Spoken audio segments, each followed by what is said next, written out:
So for this problem, we are trying to find at least 3 order pairs from our red graph, which is our f of x function. I picked actually all 4. So I picked this point right here is -4, -3. This point is -6, -3. This point right here is -4, -3. This point is 2, 1, and this is 4, 1. So I put the numbers here. Our first point was -6, -3.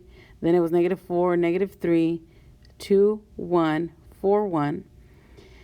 This is our actual red function, which is our f function. Our inverse function of the same one, all we have to do is switch our x and our y's out, and we get -3, -6, 3, -4, 1, 2, 1, 4. We plot these points, and we get this function right here. And if you notice, they are flipped over, or it is reflected over, to be more precise. It's reflected over this line, which is called our line of reflection, which is y equals x. So this point right here is reflected for that one, and these two are reflected. This point that they share at the line of reflection never reflects. These two are also reflected. So in Math 1, you had the vertical line test. That tested to see if any graph was a function. So, you know, if you had a vertical line test and it only touched one point, then it was a function. Now we want to know if it's a one-to-one function. So that's basically using the horizontal line if you are given an actual picture. So a horizontal line, you see like this line right here, it only crosses that point at one point. So this is a one-to-one function. Same here. This is a piece of a cosine function from 0 to pi, and it only touches one point. So that's a one-to-one function. Some non-examples would be this quadratic. Since it crosses that point right there on the quadratic and that point, this is not a one-to-one function, because to be a one-to-one function, this definition up here is basically saying that for every y value, there's only one x value. And since this y value has two x values, whatever this x value is in this one, it is no longer a one-to-one function. This, if you notice, this y value only has one x value. So this is why it's a one-to-one function. Same thing for this piece of a cosine function. For this cosine function, it is not a one-to-one function, because whatever this y value is, it has this x value right here and then this x value.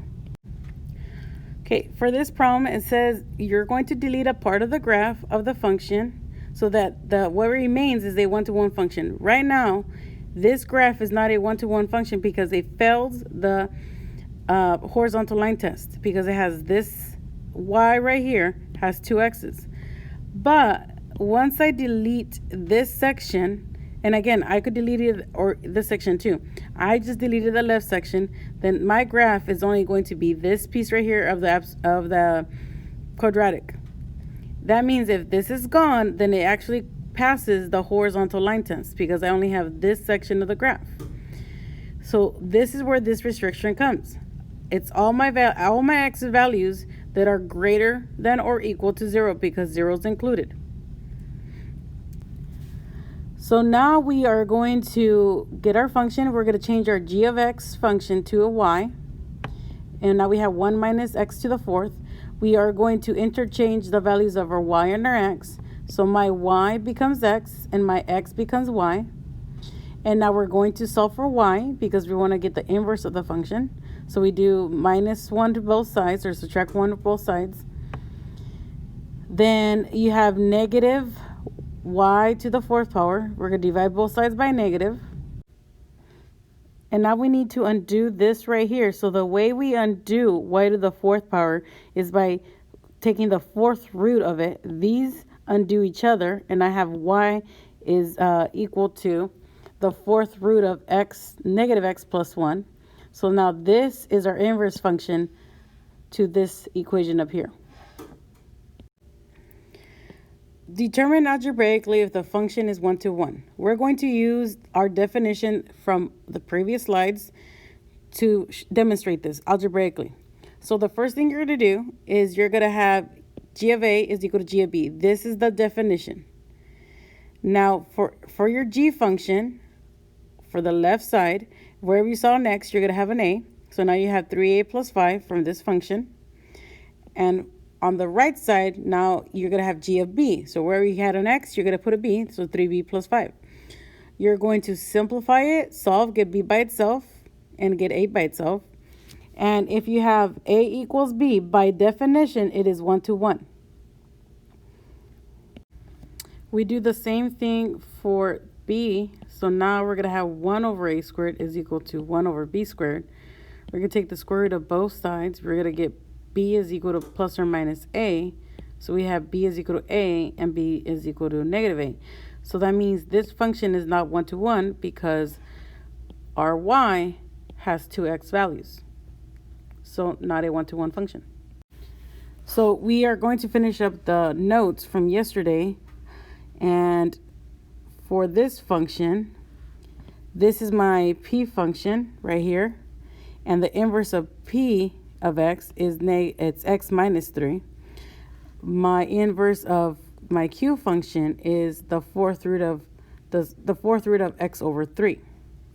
Okay, so for a, we have p inverse of q of x. So we have p inverse of our original q function, which is 3x to the fourth.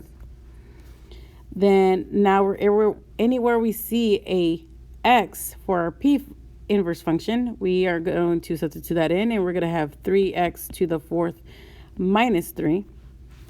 And we're going to keep going because we are practicing how to factor for AP Calc. So we're going to factor a 3, and we're going to have x to the fourth minus 1. And we could keep factoring right there. So we're going to have 3x squared minus 1, x squared plus 1. And this still keeps factoring. You could still factor something out. So that would be x plus 1, x minus 1, because those are a difference of two squares. And then we have x plus 1 doesn't factor anymore because that's a sum of two squares. For part B, we have the q inverse of p inverse of x. So we have our q inverse, and our function for our p inverse is the p, we're talking about p here, is x minus 3. So then we substitute that value in for our q inverse. So we're going to have x minus 3 over 3. And this is our answer because these do not simplify, because this together is a number. This negative sign, or a plus sign if it was, will not let you reduce these two. This is our final answer for B. For C, we have q inverse of 3. So we know if we substitute it in right here. So I'm going to go do the work for this piece right here. I'm going to have the fourth root of 3 over 3, which is the fourth root of 1, because 3 divided by 3 is 1. And the fourth root of 1 is 1. So now we have q inverse of 1. And we're going to substitute that back into that function again. So now we have the fourth root of 1 over 3. And this is the same thing as the fourth root of 1 over the fourth root of 3.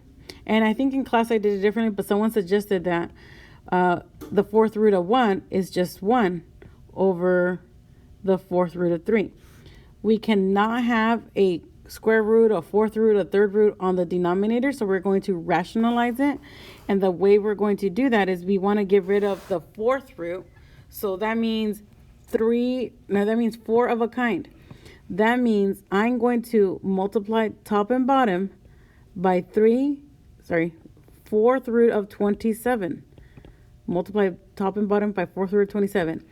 The reason I'm doing this is because we have the fourth root of 3 times the fourth root of 27.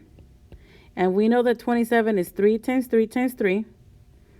And if you put that 3, now we have 4 3's, which now we have the fourth root of 3 to the fourth. These undo each other and you're going to get just 3. That's the whole purpose of doing this piece right here. Sorry, that piece over here, not this one. So now we're going to have 1, and we're multiplying 1 times the 4 square roots of 27. So now we have 4 square roots of 27. And the fourth root of 3 times the fourth root of 27, that it will just be 3. And this is our final answer.